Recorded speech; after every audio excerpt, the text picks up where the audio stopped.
कामयाबियों के लिए आड़े नहीं आती हैं। वसाइल कितने भी कमज़ोर हों, लेकिन अगर इरादा मज़बूत है, आपने पक्का मुसम्मम इरादा कर लिया है, गोल आपके सामने फ़िक्स है, आपकी मेहनत पॉज़िटिव चल रही है, तो मंज़िल आपको मिलेगी, ज़रूर मिलेगी। उसी की मिसाल हैं हमारे सामने जुनैद चौधरी। तो मैं इनसे दरख्वास्त करता हूँ कि अपने एक्सपीरियंस शेयर करें। जनाब मुशीद चौधरी साहब, जुनैद चौधरी। हेलो, अस्सलाम वालेकुम। औज़ुबिल्लाहि मिनश्शैतानिर्रजीम, बिस्मिल्लाहिर्रहमानिर्रहीम। सबसे पहले मैं फेडरेशन का धन्यवाद करना चाहूँगा कि जिन्होंने हम सबको यहाँ जोड़ा, और ग्राम प्रधान तावली डॉक्टर ज़ुबैर अहमद का भी मैं धन्यवाद करना चाहूँगा कि उनके सानिध्य में ये हो रहा है। मेरा स्ट्रगल ऐसा रहा कि आप देख सकते हैं मेरी आंखें नहीं हैं, और ऐसे इलाके में जहाँ आप ग्रामीण इलाके में है, एक बैकवर्ड एरिया में आ जाते हैं, वहाँ पे ऐसे बच्चे के लिए जीवन जीना अपने आप में एक बहुत बड़ी बात हो जाती है, क्योंकि आपको आपकी डिसेबिलिटी, आपको आपकी कमियां अपने आप मालूम नहीं चलती। आपका इर्द गिर्द आपका समाज आपको कमियां महसूस करा देता है।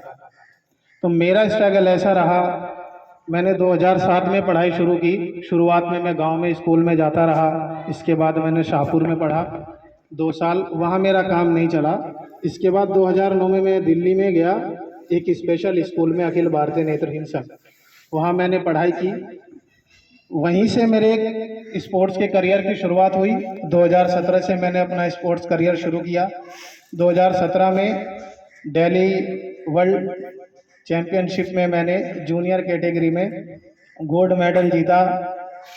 पैरा ओलंपिक समिति से भी मैंने गोल्ड मेडल जीता, लॉन्ग जंप में, 200 मीटर रेस में और शॉट पुट में। 2018 में मैं योग से जुड़ा। एक्चुअली योगा 3 प्रकार का योग की कैटेगरी है। आजकल खेलो इंडिया के तहत योग एक स्पोर्ट्स में आ गया है। एक तो ध्यान वाला योगा होता है, वो अलग टाइप का होता है। एक रिदमिक योगा होता है जिसके साथ डांस किया जाता है, और एक तीसरा होता है आर्टिस्टिक योगा, जिससे मैं जुड़ा हुआ हूँ, जिसमें अलग अलग स्टंट के थ्रू पिरामिड्स बनाए जाते हैं एक दूसरे के साथ। 2018 में मैं इससे जुड़ा। 2019 में हम इंडिया बनेगा मंच, टैलेंट चलेगा तो इंडिया रुकेगा, कलर्स टीवी पे शो आया, हमने वहाँ शो को किया, बहुत सफलतापूर्वक किया। हमें माननीय प्रधानमंत्री नरेंद्र मोदी जी, प्रणब मुखर्जी, सब ने हमें काफ़ी सपोर्ट किया और हमें सम्मानित किया। इवन प्रधानमंत्री जी ने हमें लंच पे, हमारे सम्मान में लंच रखा और साथ में लंच किया हमारे। तो हमारा स्ट्रगल इतना ही रहा।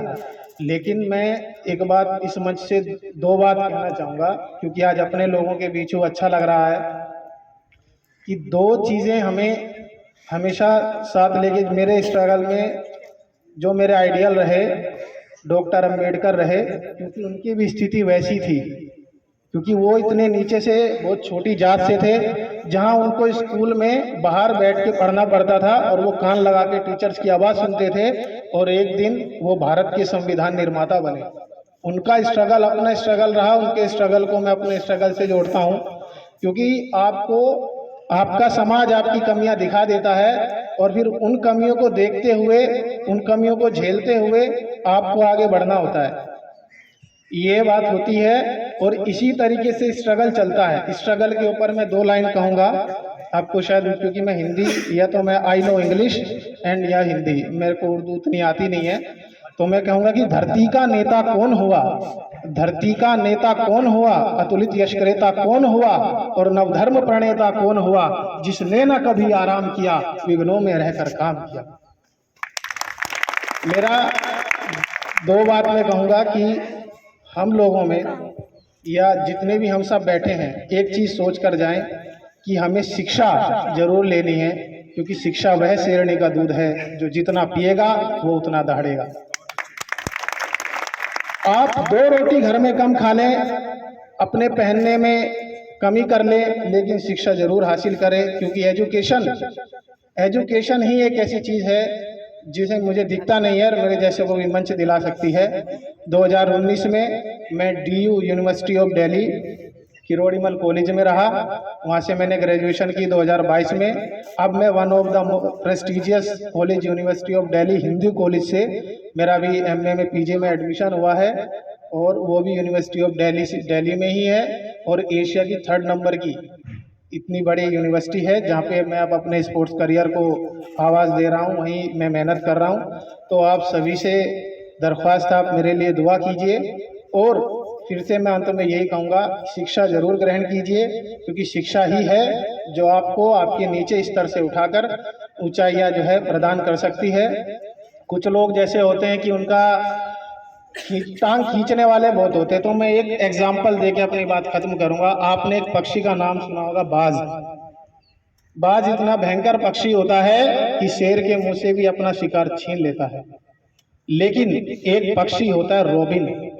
रोबिन बाज के ऊपर बैठ जाता है और उसी के उड़ान के साथ अपनी उड़ान भरता है, और बाज क्या करता है कि अपनी ऊंचाइयां बढ़ाना शुरू कर देता है। और बाज का जब हम ऊपर जाते हैं तो ऑक्सीजन लेवल कम हो जाता है। ऑक्सीजन लेवल कम होते ही रोबिन नीचे उतर के आ जाता है। इस कहानी का बताने का यही मतलब है कि अपनी ऊंचाइयां इतनी बढ़ा लीजिए कि कोई अगर आपकी टांग भी खींचे तो उसका दम घुट जाए और वो खुद ब खुद नीचे चले। मैं यही कहना चाहूँगा, क्योंकि वक्त की कमी रहती है।